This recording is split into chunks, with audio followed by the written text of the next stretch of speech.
I would like to welcome Adrian Collette, CEO of the Australia Council, to introduce our first speaker, and just also thank Adrian and the Australia Council, who have been very important project partners on the Curating Third Space research project. Thank you very much.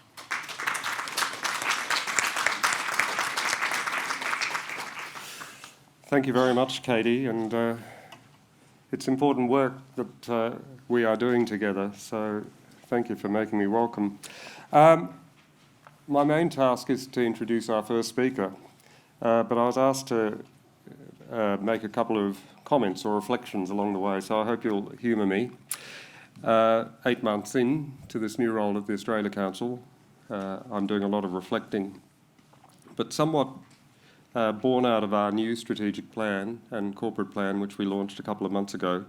There is a direct line of sight, I think, to the kinds of conversations being sustained over yesterday and today at this conference. So, in his book, Man's Rage for Chaos, Morse Peckham wrote, "Art is the exposure to the tensions and problems of a false world, such that man may endure exposing himself to the problems and tensions of the real world." I came across Peckham's quote whilst listening to a lecture given by Brian Eno. Brian Eno, the man who made music Roxy, Talking Heads Edgy, and U2 Surrender. A brilliant artist who describes art, indeed defines art, as everything we do that we don't have to do. I love this definition and share Eno's belief that the things we don't have to do are fast becoming the things we need to do most. Things that will help us do more than endure the tensions of a real world. Things that will help us better diagnose and heal them. Diagnosing the anxieties of the real world isn't easy. They're often hidden beneath the surface, only made visible by art that gives shape to the tensions, that lets us know they're there.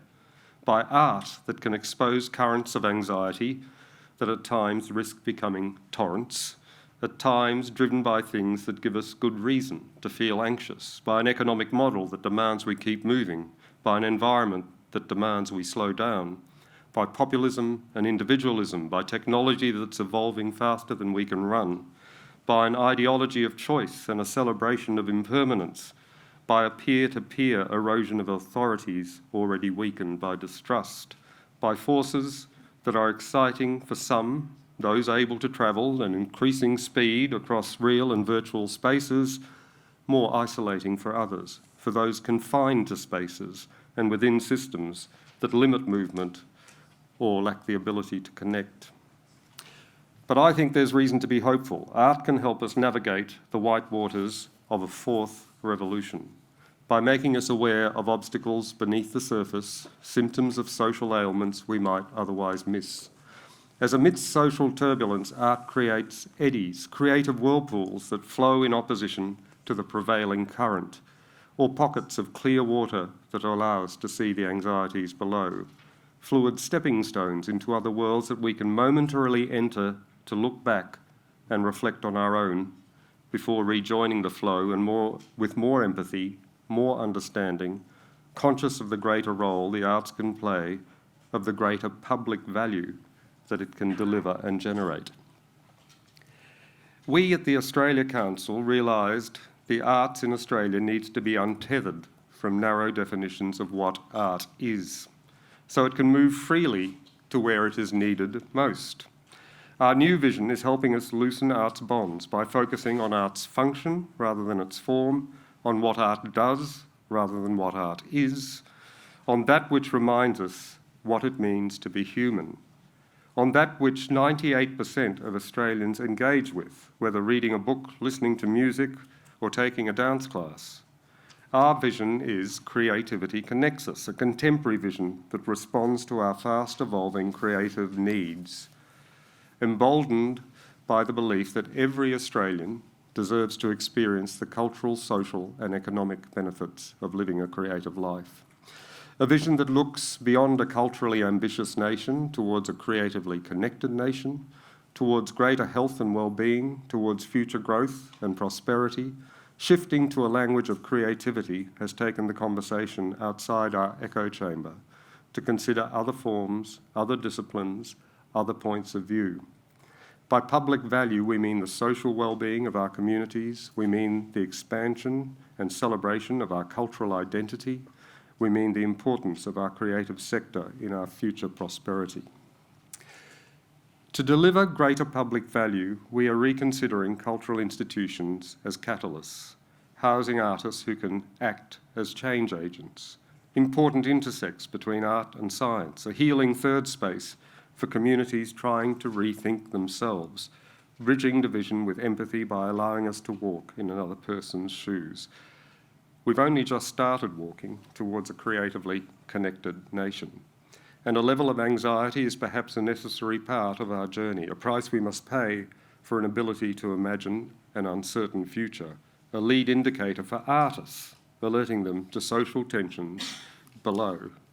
But there's good reason to be hopeful, to believe in the future, to believe we can become a creatively connected nation. Because by broadening the conversation, we're not walking alone, we're walking alongside others in this, the most multicultural nation on earth, with other ideas and above all, other stories to tell. We walk in the footsteps of others who are way ahead of us, of those who are already exploring the public spaces we want to reach, in the footsteps of those who are already realising the public value we want art to deliver. One of those is our next speaker, Professor Lynn Froggett, someone I'm honoured to introduce, someone whose work has broadened our conversations and opened our eyes to the real value of that which we don't have to do, to the value of art in an anxious world. Lynn is Professor of Psychosocial Welfare at the University of Central Lancashire and co-director of the Transdisciplinary Institute for Citizenship, Society and Change. Her cross-disciplinary academic background in the humanities and social sciences allows her research into socially engaged arts in clinical, community, cultural, arts and health and arts science contexts. Lynn's work is recognised for its transdisciplinary, innovative and qualitative methods of understanding the aesthetic experience. She was part of the Culture Value Project, a major initiative to further the evidence base for the arts, and is co-investigator on the Curating Third Space project with Professor Jill Bennett and Dr. Lizzie Muller. So, please welcome our first speaker for the day, Professor Lynn Froggett.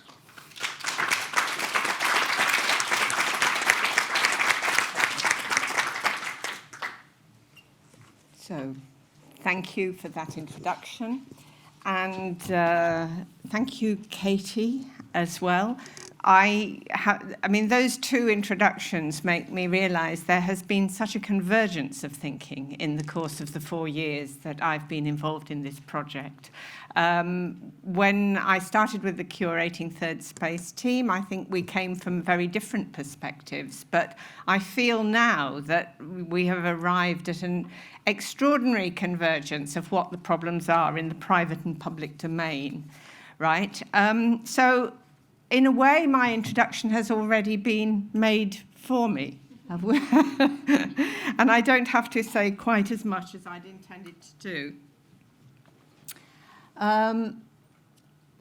Today we turn our attention from anxiety as a private condition, right, to anxiety as a public condition, which is nevertheless too often experienced agonizingly in private. And let's just see if this goes. I mean, it kind of summarizes some of the sort of conditions which we're facing, right? In a post-truth world, societal polarization, an escalation of incivility, digital media have spawned new addictions, new forms of generalized narcissism, and all this in the planetary context of techno-alienation, global heating, and ecocide. So we have plenty to be anxious about. But what I want to address here today is the erosion under late capitalism of the public sphere and civil society, which reduces our capacity to think about the threats we face and to produce shared imaginaries of the future. And so that leads me to the question, what in the face of the gravity of these threats can cultural institutions do? There's, of course, plenty of scope for putting our house in order, particularly if we're talking about Australia and the global north, atoning for past expropriations, plunderings, co-option into a racialized world order is just a start. Whether this involves museums giving back stuff, commissioning and curating diversity, or ending the lucrative greenwashing and artwashing deals, sponsorship deals on which cultural institutions, certainly in the UK, have been very dependent.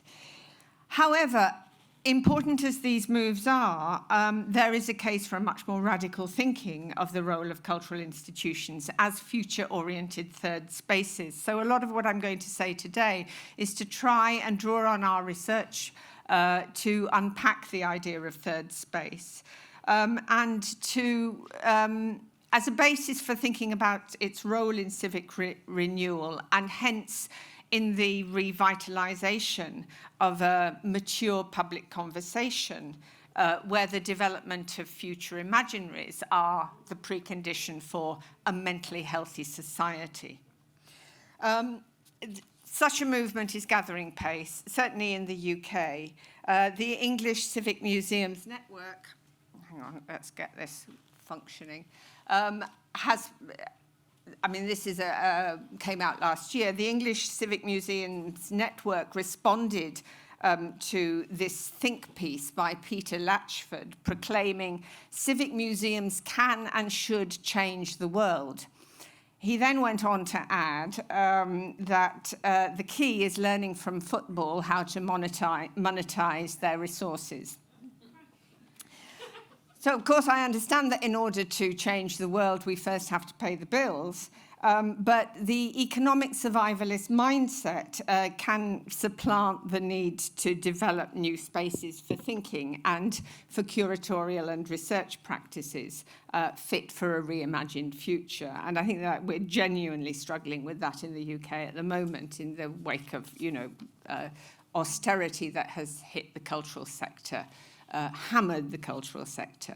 So to start with a hard case, this is my local museum in the city of Preston, where my university is based. Preston has suffered terribly from loss of identity. It was once Lancashire's main outlet for the textile industry. And the Harris, insofar as it tries to keep alive a memory of better days, can become very easily a nostalgic monument to an as yet unmourned loss. So it stands there in the main square in its now deeply unfashionable Victorian grandiosity, remote and out of place in a rather down-at-heel town where people on the outlying estates rarely come into the centre, and the university campus, a mere 10 minutes walk away, is another country. Revitalising the Harris, then, has got to be about much more than bringing in more diverse audiences, although that is an absolute foundation. It has to be about enabling people to transform what they do when they are there. And it's beginning to rise to this challenge by restyling itself as a civic hub, providing new spaces to connect people, and using its resource as a repository for memory to reconstruct a 21st century future for the city. But what is the nature of these spaces? It's still an uncertain path. And Claire Doherty, who's going to close the conference today, has a fantastic record and immense experience in transforming cultural institutions into civic spaces, right? So I feel that there is a real... she is the one who will be able to tell us how to go about it. My task as a mere academic is to try and unpack conceptually and by some of the examples from the research we've been doing, exactly what the third space is. I did mention that I thought that third spaces were the precondition, or rather civic cultural institutions that offer third spaces are the preconditions of a mentally healthy society. So I thought I ought to hazard a definition of what a mentally healthy society might be. And I think it is this, that members of a mentally healthy society can mobilize intellectual, emotional, and aesthetic intelligence to accommodate the complexities of contemporary life and generate hopeful cultural imaginaries of the future, right? And I think that is, of course, thinking about where we started yesterday with Jill talking about the limitations of the health sector in addressing anxiety. I think, the specific potential of cultural institutions is also their ability to mobilize a distinctively aesthetic intelligence and bring that to bear on public anxiety. So I think that's one of the things that ideas that we've been very concerned to develop and work with. We started thinking about third space here, that third space was something that arose between art, science, and the public, right? Because at that point, we were concerned with the encounter between disciplines. That led us on to actually try and think, well, what happens in the encounter between disciplines and what kind of conditions are necessary in order for what emerges to be articulated? It feels as if we've travelled quite a long way from that starting point, although what we have to say, I think, is still relevant to it. Sorry, I've only got double-sided paper, so I might get in a muddle, I warn you. This is because the Museum of Art and Sciences doesn't allow double-sided printing, which is absolutely... Okay, sorry, single-sided printing, yeah, okay. So just for starters, right, we think the characteristics of a third space, and hopefully this will become clearer in the course of what I shall say, is that first of all it lies somewhere between private experience and a shared cultural domain. Okay, that is really critical. It is an in-between sort of space. Secondly, in this in-between sort of space, something that we have adopted from the lexicon of Christopher Bollas, a psychoanalyst who writes very intelligently about aesthetic intelligence. In this in-between third space, the unthought known becomes thinkable, right? I mean, this is the key to be able to work with emergence. What has not yet been thought, but that we do know about at some level, unconsciously or consciously, but becomes thinkable in this space, and it becomes thinkable because it takes on an aesthetic and symbolic form. In other words, it uses cultural objects, events, or processes in order to become thinkable. So you can see why the cultural institution is very uniquely positioned to enable this to happen. Because that happens, if it happens, right, we are in a position to develop new cultural imaginaries, right? And I'll come on to the cultural imaginary in a second. And for all of that to happen, a certain state of mind has to prevail. And that state of mind is tolerant of unknowing, accommodating of complexity, and curious, open-minded, right? It is a kind of epistemic, knowledge-seeking state of mind. I'll come on to that. That's going to be my first example. So this was where we started, because I'm going to illustrate what I say, right, including the method we used, through two of the key pieces of work we've done in the course of the project. This film by Naomi Illingworth showed in the UNSW galleries 4 years ago, I believe. And during it, we Shona spoke about it actually, and she used some of the material from it yesterday, very briefly, in the 4-minute panel she did. It's a half-hour complex monochrome film, except at the very end. And it doesn't have a very definable narrative structure. It's about a woman and an island who lost their memories. Claire, as Shona described, suffered from a radical form of amnesia, which hindered her ability not only to remember her own past, but to recognize faces, her own and those of her own children. And Claire was accompanied to St Kilda by Jill and Shona, who's not able to be with us today, because St Kilda is an island whose last inhabitants were evacuated in the 1930s. And those inhabitants, of course, were the keepers of its memory. So we have a woman and an island who have lost their memory. And the film essentially looks at the intertwined experiences of woman and island. Now, you can see that that actually is quite an ambitious and complex structure. One of our partners, the Foundation for Arts and Creative Technology in the UK, FACT for short, works with many groups in the community, but it hosts a dementia group. And we had a hunch that showing this film to a group with mid-stage dementia and their carers might actually be an interesting thing to do.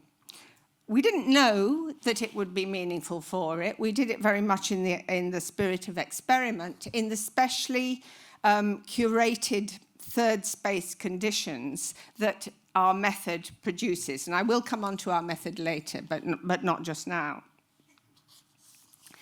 Essentially, let me get back to that. Shuffle my papers for a moment, my double-sided papers. You're just going to have to be patient with this. Blame the museum, okay. So, actually, they did. Our hunch proved right. This dementia group really engaged with the film much more than we realized, much more deeply and movingly than we realized they would. And Jill said the other night, do you know that group was probably the best interpreters of the film that we actually had. And so it's certainly worth pausing to think that might, why that might be. It prompted them to articulate fragments of their experience, which they associated vividly and figuratively to the imagery and soundscape of the film and to other people's fragments in the group. And it was extremely moving to witness because in these contained third space conditions, they built an interpretive collage of response to the film with immense emotional range from desolation, where they started, to humor. So images from the film of searching among the ruins of human habitation were particularly resonant for a group with fragmenting memories. They saw the film as having been made, in a sense, for them, right? And they responded with incredible gratitude because it led them to reflect that also in dementia, life and humanity go on. So the imagery of the film gave symbolic form to their own searches for a biographical thread among these fragmenting memories. And they watched it not just as a collection of individuals But they psychologically used the imagery and the soundscape as a third thing that could give symbolic form to experiences and thoughts that they held in common that otherwise could not easily be shared, but now were rendered thinkable through the artwork. Another image that was particularly resonant for them was Claire searching absently in a wardrobe and a chest of drawers, right? And you can see that they immediately make this connection.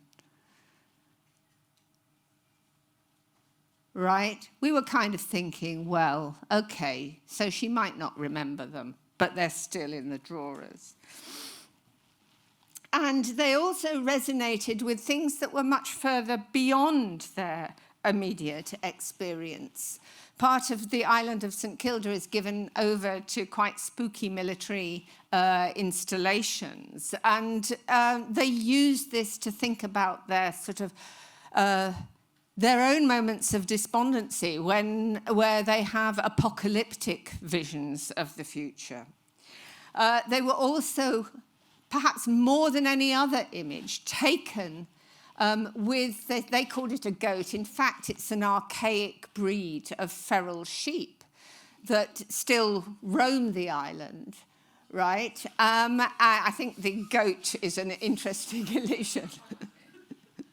Yeah, and they were absolutely amazed by this goat. And it was, what was at work was the idea of being unable to slough off, the remnants of a former life. The domestic goat neglected, which I think was a very poignant thought resting in the group for a while.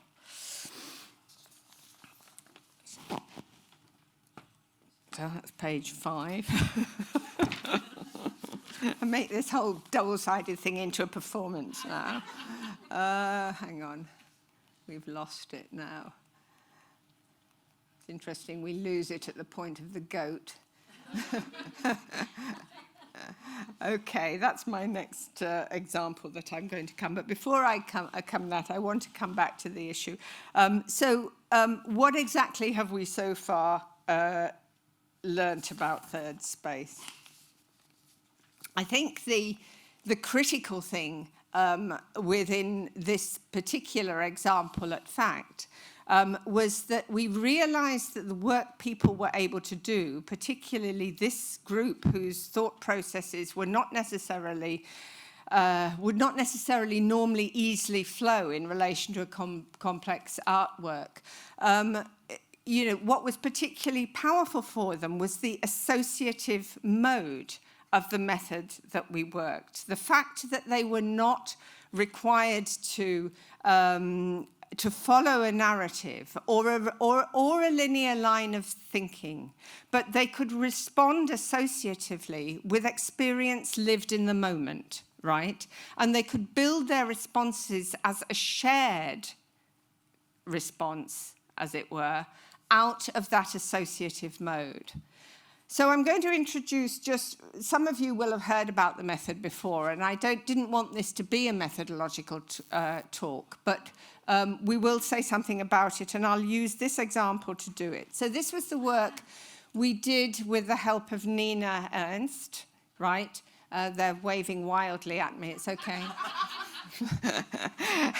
At the Museum of Art Sciences in Singapore, on Human Plus Future of the Species. And this, of course, is an example of future anxiety on a much broader canvas. And it illustrates different features of third space, of which the visual matrix is a special instance. So in a visual matrix, we always, Human Plus is essentially was an exhibition about the adaptation of human bodies and futures through technology, particularly robotics and biotechnology. I got that right? Yeah, good. So in a visual matrix, we always start with an aesthetic or sensory stimulus, usually a visual stimulus in any form. And in this instance, the stimulus was the exhibition itself, because we recruited these three groups, who had viewed the exhibition before we ran the visual matrix, which is a group-based method, right? So we had robotics and biotechnology engineers, technical design students, and people with disabilities. All of these three groups we imagined would have a particular investment in technological futures. So occupational, clearly, educational, and assistive. But in a sense, we were making an oversimplified assumption about the nature of these investments, because as it turned out, each of the groups had experiencing a very acute form of anxiety that was situationally specific to who they were, but connected them with wider anxieties about technology and nature and the future of humankind.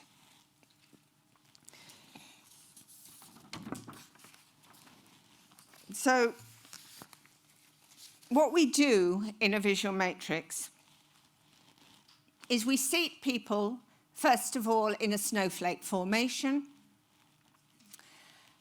We do that so that they don't look directly at one another and start having one-to-one conversations, and it makes it far more easy for them to speak directly into the space. It feels quite weird and unusual when you're in it, but people tend to adapt to it quite easily. And it makes it easier to offer associations to that space rather than try and pursue a line of argument, right? So we seat them in a visual matrix, and the facilitation invites them to associate to the visual or sensory stimulus. Nobody leads the discussion, and the facilitation doesn't frame it, right? So our aim is to understand what it produces in them rather than what they think about it, right? And the reason we do it, the wider reason, is that we think that in order to study a third space, we have to see one in action. So the visual matrix, in a way, reproduces in microcosm the ideal conditions of third space: contained, associative, right, and led by imagery, affect, and processes of visualization rather than rationalization. Okay? And together, over the course of about an hour, the participants produced this collage of imagery and affect, which forms into a kind of rhizomatic whole. But what they're actually doing through their shared aesthetic and imaginative response to the stimulus is co-producing, I should say, their own localized instance of a cultural imaginary. So it is a kind of, we are watching an imaginative process in action, which is precisely that which we are interested in terms of people's ability to think about the future. The facilitators, as I say, participate very minimally, and they're mainly there to stop people if they start to show off or intellectualize or something, to pull them back into associative mode, okay? After 45 to 60 minutes, oh yeah, I should say that, right. The other thing about it is that the frame of mind that is produced in the course of the matrix is what we call a reverie. It comes from a particular body of work produced by psychoanalyst Wilfred Bion. And the reverie is most easily likened to a daydream-like state, which connects very interestingly with the panel we had yesterday afternoon with neuroscientists, sort of who talked particularly about daydream-like states as a kind of precursor to creative thinking. And of course, this is what we find, that if we establish a good reverie in a visual matrix, this is what it enables among the participants: a figurative, metaphorical, and often very original and poetic mode of thinking that often surprises the participants themselves. So we ran this process with all of our 3 groups. And the first of the groups, I can't even begin to give you a real indication of the richness of these of the thinking process of these 3 groups. But the first of the groups that I'll talk about, at least, were the robotics and the bioengineers, because they started their matrix in a mode of ironic detachment, really, unlike the other 2 that were anxious from the very beginning. And this, I think, this ironic detachment was largely because, after all, they are the makers. They understand robots. It's their thing, right? They are the ones in control. So they were quite disparaging about a lot of the robots in the exhibition, particularly the humanoid robots, who they said are really over-engineered, always imperfect, right? They alighted on her hands, her showy hair clip, and actually, they're over-engineered for their tasks. We're surrounded by more useful robots at the moment, you know, air conditioners. So now I can't help imagine her having a conversation with an air conditioner. So, of course, all that was kind of light-hearted and rather knowing, full of in-jokes. And then there is a turning point. And the turning point occurs when their attention alights on there are 4 little bodies of silicone babies adapted for life in a warming environment, or also an environment where they might face unknown diseases. And the whole mood of the matrix turns at this point. The faces of the babies seem to be in pain, like a lot of the artificial skin and the blood on the missing toe. And from there, they turn to another theme that is in the exhibition, to the cellular. A human cell cut and recultured until it's reclassified as a pig, but there were no pigs around. And a mounting concern about the effects of interference with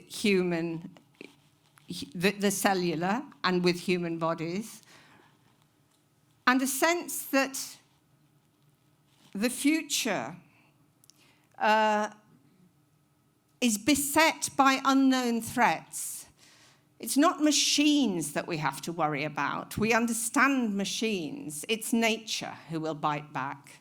Nature, parasites, microorganisms, these are the things that are beyond our control. And it ends with the composting coffin, right, whose battery is driven by the effluence of the decomposing corpse, right? Which is kind of very... It's funny in the exhibition, but in the visual matrix, the thought essentially was, this is us, essentially endless recycling, death by plant, until we are compost, right? It was a post-human and rather dystopian vision of the future. But they carried on talking. Now, the other 2 groups There's creepy-looking plants out there. You can see why they arrived at that point.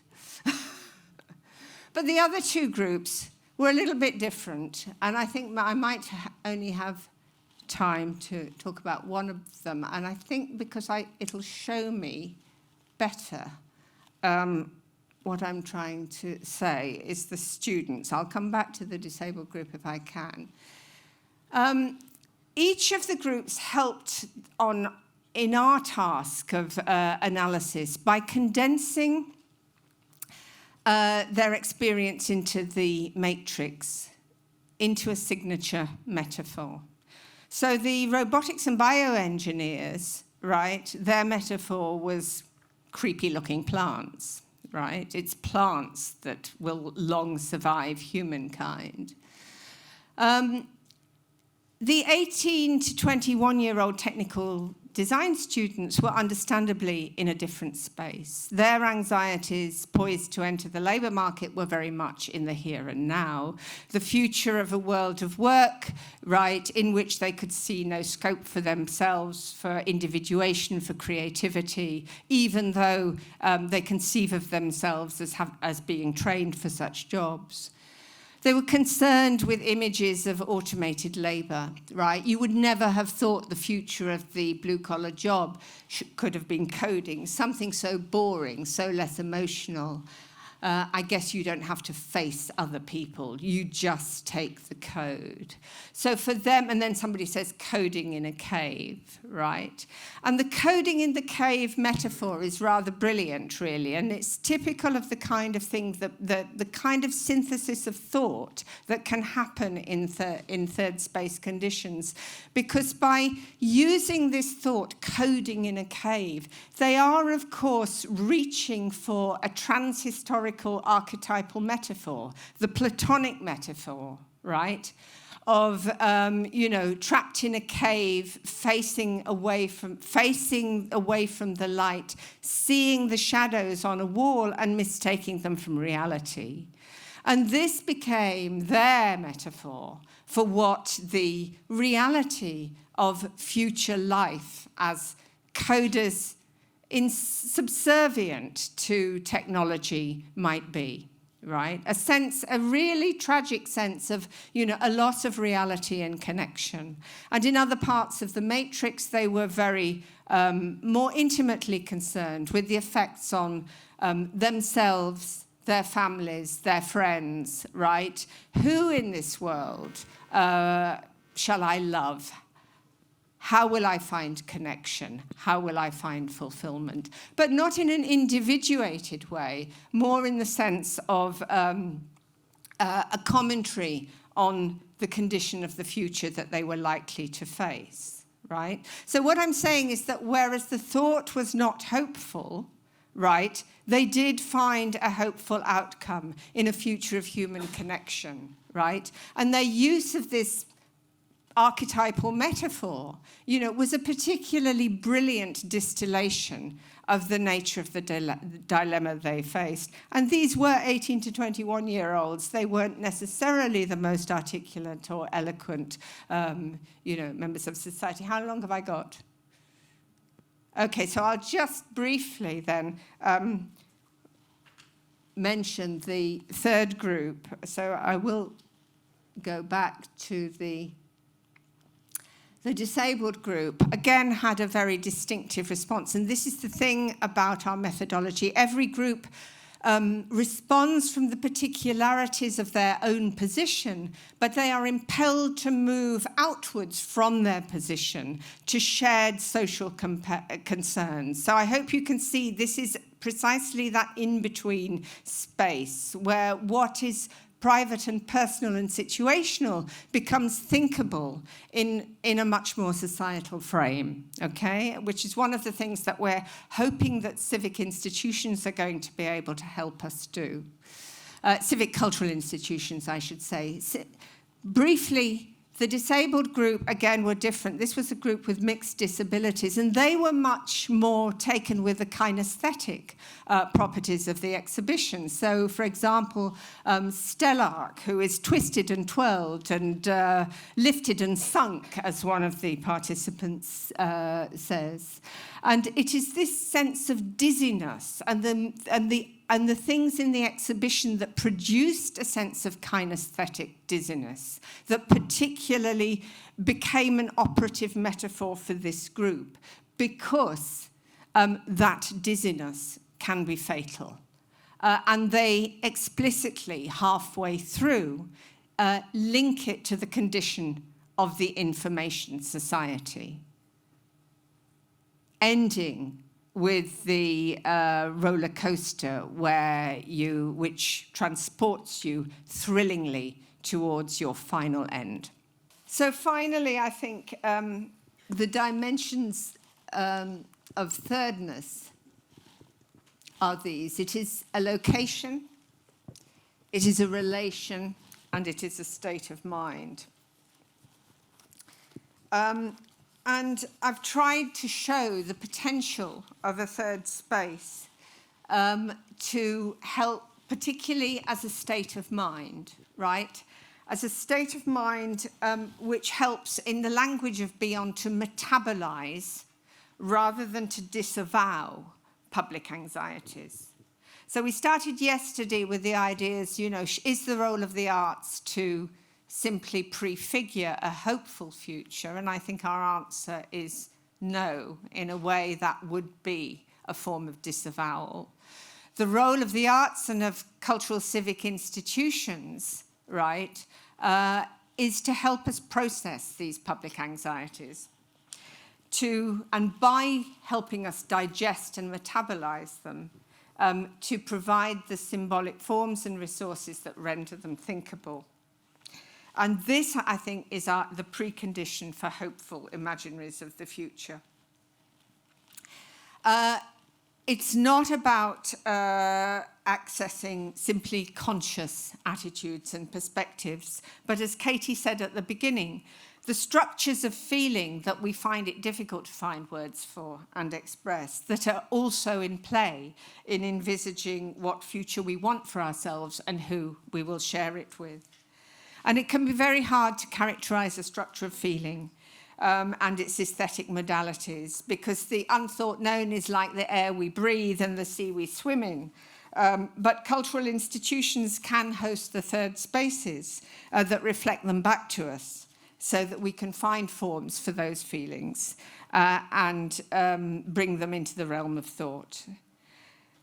Okay, so as I said, thirdness is location and the relation and state of mind. The location is the set of physical conditions that give space to think in relation to cultural objects and processes and events.